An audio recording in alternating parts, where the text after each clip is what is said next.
Hi guys, good morning সবরে। আবার বাইরে গেছি আমার গন্তব্যে যাওয়ার লেগি, যেখানে আমি ডেইলি যেতে লাগে, মানে আমার ডিউটি। তাই পৌঁছে গেলাম। পৌঁছে একটু নাটক করিয়া মনে হয়েছে কাজ করতাম। এখন কাজ করলাম, তারপরে সুমিয়া নিল পেঁপেটি খাইলাম। খাইয়া আবার আমি বাইরে গেছি ঘরের উদ্দেশ্যে। বিকাল হয়ে গেছে। সন্ধ্যার সময় আবার বাজারও গেলাম। এটিএম থেকে টাকা তুলিয়া সবজি বাজার করলাম। সবজি বাজার করিয়া উড়িয়া এখন যাইলাম কি আমরা মাছ বাজারও। মাছ বাজার গিয়ে মাছ কিনিয়া এখন যাইলাম কি গড়। কি অন্ধকার দেখো, আমার দেখাই যান না ঘরে যাওয়ার সময়। আই গেলাম ঘরে বাজার বাজার রাখিয়া, তারপরে চা আর মুড়ি খাইলেছি।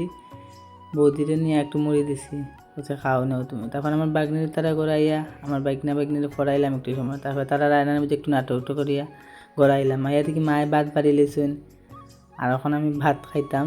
পেটেও ক্ষুধা লাগছে সারাদিনেরও। ভাতও খাইয়া এখন ঘুমাই থাকি। আর তুমি আমার চ্যানেলটা সাবস্ক্রাইব, লাইক করে শেয়ার করিও। Tata, bye bye.